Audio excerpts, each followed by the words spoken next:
Quand on dit saga, certains pensent Star Wars, Harry Potter ou encore Twilight. Personnellement, je pense James Bond.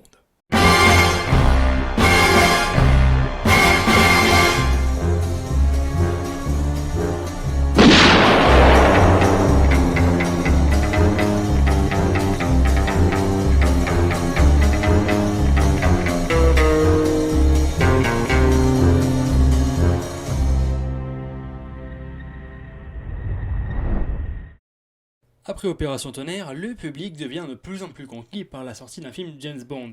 Les producteurs sont donc pris par la volonté de faire des histoires de plus en plus complexes et de surpasser constamment la volonté du public. Un challenge de taille pour ce nouveau film James Bond qui sera dans la lignée de Dr. No. Une seule mission, éliminer la concurrence. The name's Bond.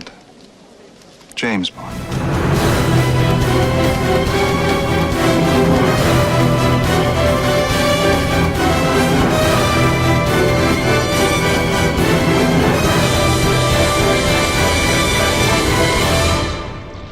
Goodbye, Mr. Bond.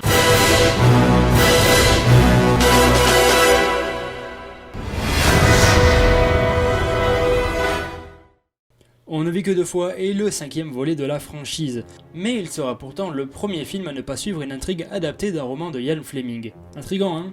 Je vous explique. C'est à l'origine le roman Au service secret de Sa Majesté qui devait être adapté. Mais comme la concurrence était rude, que la pression était réelle, et aussi parce que les producteurs n'étaient pas emballés de partir à la montagne en juillet, que c'est finalement On ne vit que deux fois qui est choisi. Forcément, entre se peler le cul dans les montagnes enneigées de Suisse et bronzer sur les côtes japonaises, le choix est vite réglé. Après Guy Hamilton et Terence Young à la réalisation, il est temps de faire peau neuve. C'est Lewis Gilbert qui est engagé à la réalisation. Le réalisateur très connu à l'époque venait de sortir du tournage de Alfil le Dragueur avec Michael Caine. Les repérages du film peuvent enfin commencer au Japon. Ils se feront en compagnie de Harry Saltzman et Albert Broccoli, Lewis Gilbert, mais également Ken Adams et non Kev Adams, le chef décorateur. Ils seront à la recherche d'un château pouvant abriter l'organisation criminelle du Spectre. Seulement, le Japon c'est pas comme les châteaux de la Loire et c'est un petit peu la dèche. Albert Broccoli proposa donc de dissimuler le repère des antagonistes dans le creux d'un volcan. L'idée fut tout de suite validée par Ken Adams, qui ne se doutait pas qu'il allait devoir fournir un travail colossal. Une fois les repérages terminés, ils décident de reporter leur retour en avion pour assister à une démonstration de ninja. Démonstration qui au passage leur a sauvé la vie, puisque l'avion dans lequel ils devaient embarquer pour rentrer au pays s'est crashé et a tué la totalité de ses passagers. L'écriture du film quant à elle est en pleine construction. Richard Maybaum, le scénariste des précédents films, n'est pas disponible, c'est donc Harold Jack Bloom qui s'en occupe. Et après des mois de travail acharné, on lui annonce que son scénario ne sera pas retenu. Même si quelques idées seront conservées, faut pas déconner non plus. Mais qui donc pour s'en occuper et le terminer? Eh bien accrochez-vous, puisqu'il s'agit de l'écrivain Roald Dahl, auteur de Charlie et la chocolaterie ou encore Le Bon Gros Géant qui s'en occupera. Étonnant? Oui et non. Oui, car c'est un auteur qui n'a jamais travaillé sur une adaptation cinématographique, et comme on le sait, quand un auteur décide de pondre un scénario, c'est pas toujours fabuleux. Et non, car il se trouve que Roald Dahl était un très bon ami de Ian Fleming, et en tant que bon ami, il n'hésitera pas à dire que le livre On ne vit que deux fois n'est pas un bon livre et certainement l'un des moins bons James Bond. Ce bon vieux Roald écrit le scénario et il est accepté. Le résultat, on le connaît si on a vu le film. Dans ce film, le gouvernement d'un pays asiatique veut provoquer un conflit armé entre les États-Unis et l'URSS. Afin de rester dans l'anonymat, il a confié cette mission au terrible Spectre. Encore une occasion pour le célèbre James Bond de montrer toutes ses possibilités dans bien des domaines. Le tournage commence le 4 juillet 1966 au studio Pinewood pour tourner la scène pré-générique dans laquelle nous voyons James Bond mourir entre guillemets. Un James Bond toujours joué par Sean Connery qui a mis du temps à se décider sur son retour en tant qu'espion britannique. C'est ainsi que les producteurs comprirent qu'il fallait tout de même impérativement se mettre un autre acteur sous la main pour la suite des aventures.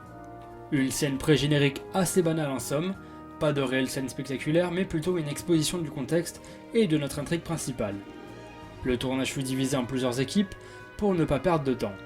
Une équipe fut dirigée par Lewis Gilbert et une autre par Peter Hunt, le responsable de la post-production. Celui-ci dut faire face à quelques problèmes lors du tournage de la course-poursuite aérienne.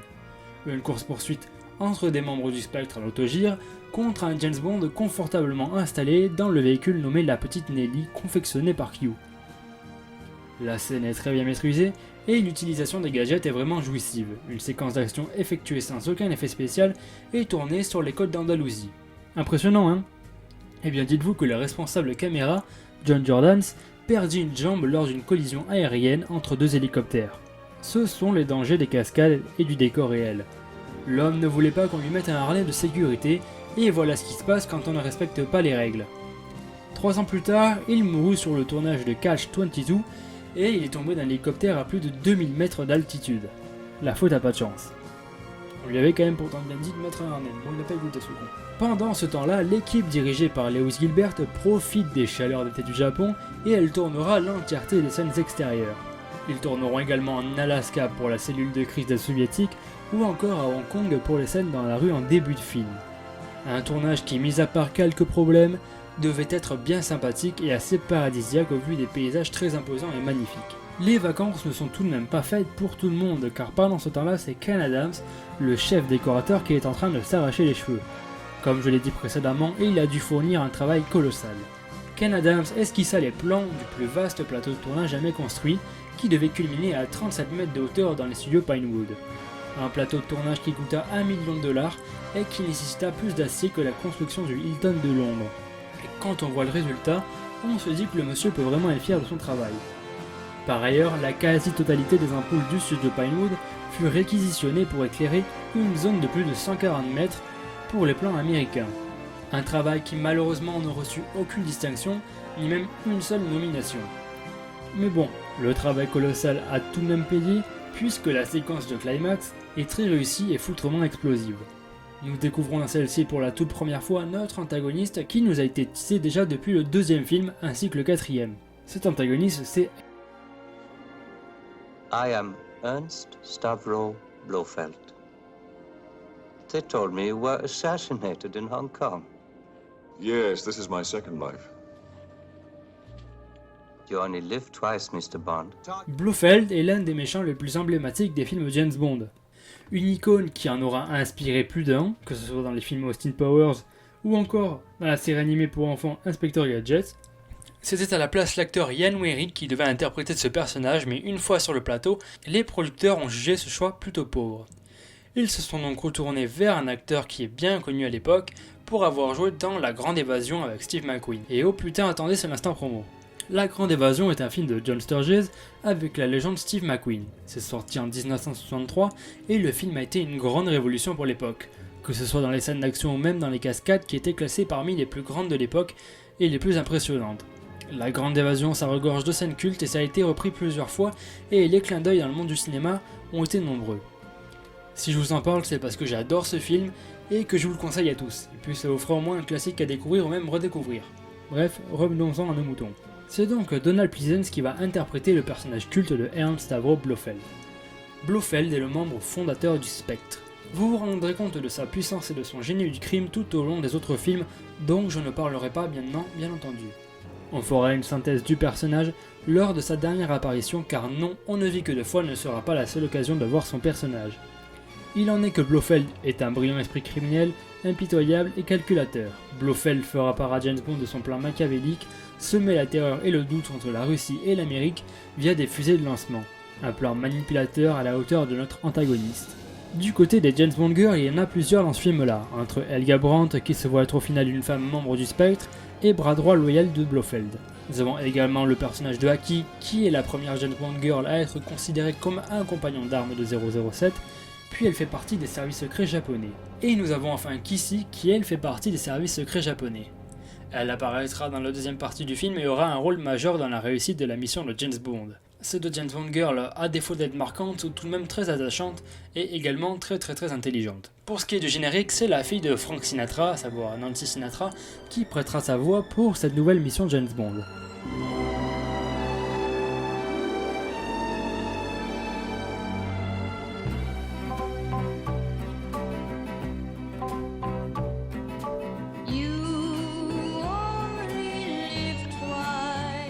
La chanson est très jolie et le thème principal sonne très bondien.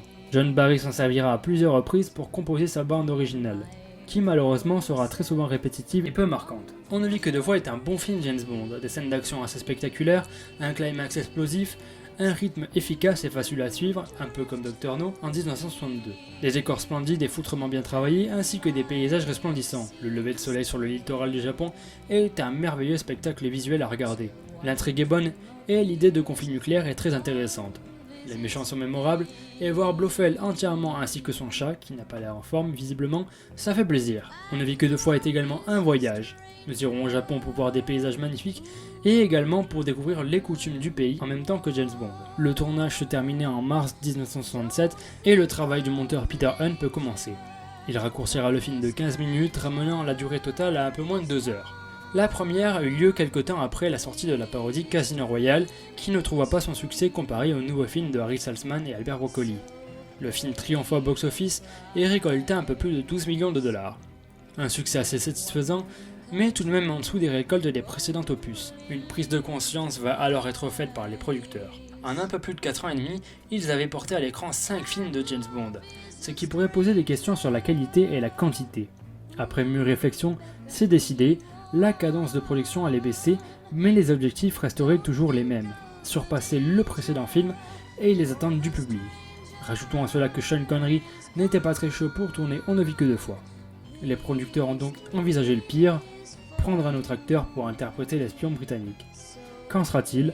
Nous le découvrirons dans la critique du prochain James Bond au service secret de Sa Majesté, prévu pour le 26 mai. Prenez soin de vous et à la prochaine.